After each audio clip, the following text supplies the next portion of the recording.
Okay, let's dive right into this. Welcome back to The Explainer. Today we're unpacking a really bizarre event that barely made a blip on the evening news back in 2006, but absolutely shocked the aviation world. We're talking about the unprecedented, deliberate retirement and total physical destruction of the F-14 Tomcat. This wasn't just any jet, right? This was a machine that literally defined an entire era of military dominance. So it begs the ultimate question: why destroy a legend? Normally, when the Navy grounds an iconic aircraft, you know the drill. It gets sent to a museum, maybe mothballed out in the desert for spare parts, or even sold off to friendly allied nations. But the Navy didn't do any of that here. Instead, they took this deliberately aggressive approach, choosing to physically erase one of their most capable fighter jets from existence. Just wiped it off the map. And we are not just talking about scrapping a couple of test models here. 165. That is the sheer, staggering scale of this destruction. Every single one of the 165 remaining Tomcats was sent off to the Davis-Monthan boneyard, not to sleep, but to be completely, systematically obliterated into scrap metal. To understand why the Pentagon would literally shred tens of millions of dollars of its own legendary hardware, we actually have to unpack a massive geopolitical secret. To find that answer, we need to rewind the clock way, way back, long before the F-14 was even a sketch on a drafting board, right back to 1941. You see, the roots of this 2006 mystery actually lie in the intense, multi-layered anxieties superpowers had over Iranian capabilities during the Second World War. It's a wildly complex history, but it perfectly sets the stage for the drastic actions taken over half a century later. Let's break down those superpower anxieties for a second. In 1941, Iran was in a deeply precarious spot. They had officially pledged neutrality, but they happened to sit on vast oil reserves. On top of that, there was a really noticeable German presence actively working in Iran's transport and communication sectors. Well, this seriously alarmed the Allies. The British desperately needed to secure the Abidan oil refinery, which was pumping out about 8 million tons of oil a year, and they needed to protect their trade routes to India. Meanwhile, the Soviet Union was terrified of a German push into the oil-rich Caucasus region, fearing a German-controlled Iran would threaten their own borders.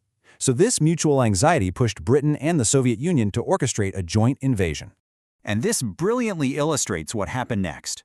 The resulting invasion, Operation Countenance, was just a staggering mismatch. On one side, you have a massive joint strike force from two global superpowers. On the other, a newly modernized but vastly outgunned Iranian military. It was a classic David versus Goliath scenario, just without the underdog victory. I mean, just look at these numbers. The Allies brought absolutely overwhelming force. Multiple divisions, 3 entire Soviet armies, and hundreds of tanks. Up in the air, over 400 Soviet fighters and British bombers literally darkened the skies. Against all that, Iran had just a fraction of the armor and roughly 40 outdated biplanes. Faced with this insane disparity, Iran's defenses simply buckled under the weight of the numbers. Their resistance completely collapsed in just 6 days. Facing impossible odds, Iran desperately reached out to the United States for help to preserve their neutrality. But President Franklin D. Roosevelt's response was a crushing blow. His message essentially boiled down to this: the existential threat of Nazi Germany meant that any measure to stop them was totally acceptable.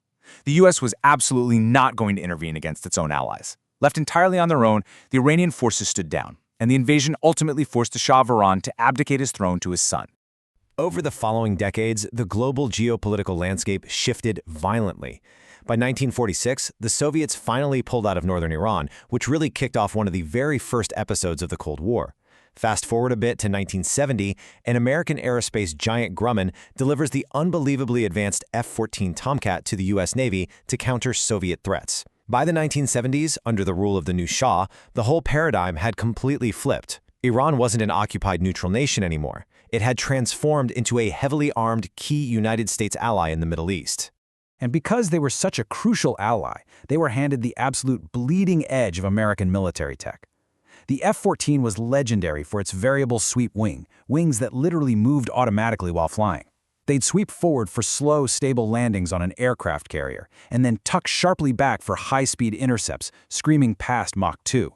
The plane was so incredibly overbuilt that engineers realized it could actually fly with one wing swept forward and the other swept back. It wasn't just a jet, guys. It was practically a living, breathing machine. But the wings were really just the platform. 6 missiles, 6 targets. That's the real story here. The Tomcat was packing the AWG-9 radar and the AIM-54 Phoenix missile system. At a time when most fighter jets were seriously struggling to track just one or two enemies, the F-14 could track 24 targets at once and fire 6 massive Phoenix missiles at 6 different targets simultaneously from over 100 miles away. I mean, that is unprecedented dominance. It could literally manage an entire air battle before the enemy even realized it was in the sky.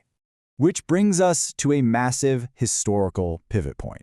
Eager to equip their best buddy in the region, the United States sold 79 of these highly advanced Tomcats, along with hundreds of those Phoenix missiles, directly to Iran. But in 1979, the revolution flipped the entire paradigm overnight. The Shah was overthrown, and the U.S. relationship with Iran went from close ally to bitter adversary in the literal blink of an eye. Suddenly, the U.S. had essentially gifted the most advanced fighter system on planet Earth to an openly hostile government. Talk about the ultimate unintended consequence of an arms deal, right? And the new government definitely didn't just let those jets gather dust in a hangar. Amazingly, despite incredibly harsh Western sanctions, total isolation, and absolutely zero official manufacturer support, Iranian engineers improvised. They kept the fleet flying. During the grueling Iran-Iraq War in the 1980s, the F-14 proved its worth all over again. Iranian sources claim their Tomcat shot down over 160 Iraqi aircraft. Now, even if that number is slightly exaggerated, the undeniable truth was that the Tomcat decisively outperformed Iraqi MiGs.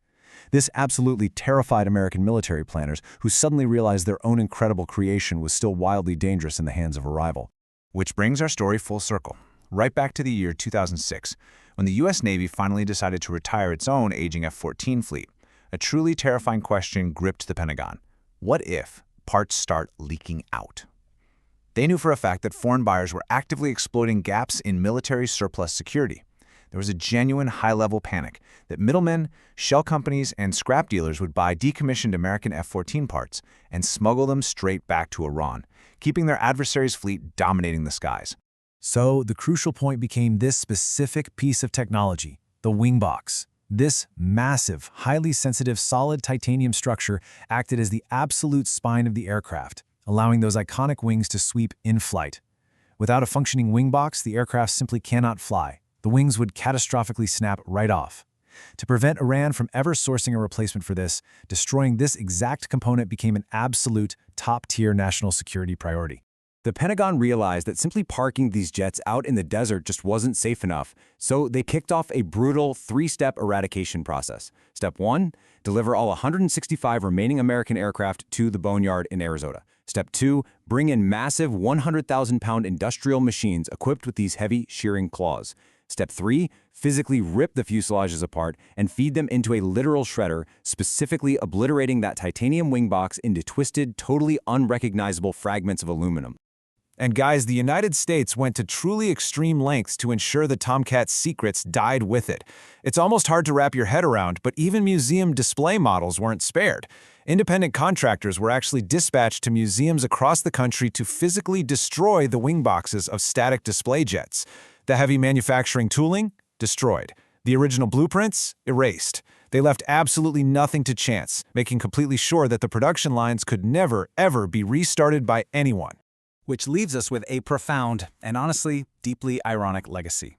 Just think about it. The only place this American aviation icon still flies today is in the skies over its geopolitical adversary, Iran. The Tomcat didn't die because it was obsolete. It died because it was still way too dangerous.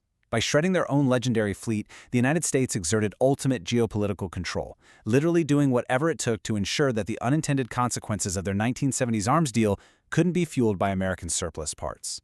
It's just a fascinating look at how shifting global alliances can turn a nation's absolute greatest technological triumph into its biggest liability. So I'll leave you with this final, provocative thought. In today's modern world of stealth fighters and unmanned drones, would this incredibly adaptable living machine still hold its own up there in the skies? Think about that as you digest today's explainer. Thank you so much for joining me to unpack this incredible piece of history. Keep learning, stay curious, and I'll catch you on the next one.